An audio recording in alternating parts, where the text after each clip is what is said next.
বড় ভাই, হ্যাঁ দেশে দেখতেছি মানে দর্শনের মানে ইটা বাড়তেই আছে, পরিমাণটা বাড়তেই আছে। দর্শন আজকে একটা নিউজ দেখলাম, একটা ছেলে একটা মেয়ের লগে এক সপ্তাহ পরিচিত মেয়ের লগে দেখা করতে আইছে, মেয়ে আবার গেছে দেখা করতে, হের বাবারে বলে গেছে আমার বান্ধবীর বাসায় গেছি। এই মেয়ে আবার এই ছেলের লগে দেখা করতে গিয়ে এই ছেলে আবার ওর দুই বন্ধু খবর দিয়ে এই মেয়ের র্যাপ করে ফেলাইলো। তো এইরকম যদি দেশে চলতে থাকে তাহলে আমাদের দেশটা কি হবে এক সময়? আপনার কাছে আমি এই প্রশ্নটা করলাম, কি আপনার মন্তব্য কি?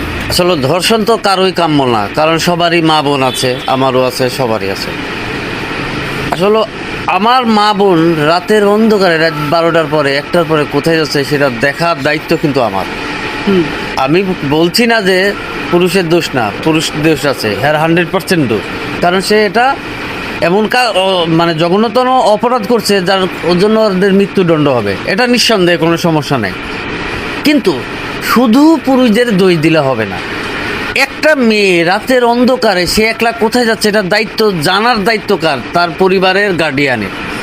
গার্ডিয়ান যদি শক্ত না থাকে তাহলে আমাদের দেশে এইরকম পথে পথে অনেক ধর্ষিত হবে।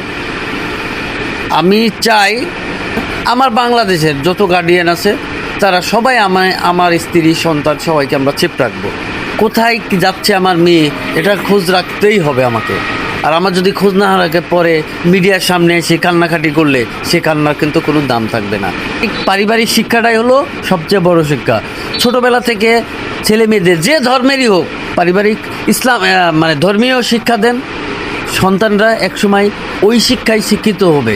তাহলে সন্তানরা কখনোই মিসগাইড হবে না, খারাপ পথে পরিচালিত হবে না এবং এদেশে ধর্ষিত হবে না। আর বিশেষ করে পর্দা ইসলামে একটা অন্যরকম একটা জিনিস, পর্দা করলে ধর্ষণটা একটু কম হয়। সেই বিষয়ে আমি নাই বললাম, কিন্তু সবাই সচেতন থাকবো। আর আমি মাননীয় সরকারের প্রতি আকুল আবেদন জানাচ্ছি, এই দেশের বুকে একটা ধর্ষণকারীকে আপনি গাছের ডালে ঝুলিয়ে ওপেনলি ফাঁসি দেন, কোনো পুরুষ বাংলাদেশে আর ধর্ষণ করার সাহস পাবে না। This is my challenge. আমি বললাম এটা করেন, আমি সরকারের কাছে আবারও বলছি আপনি এটা করেন।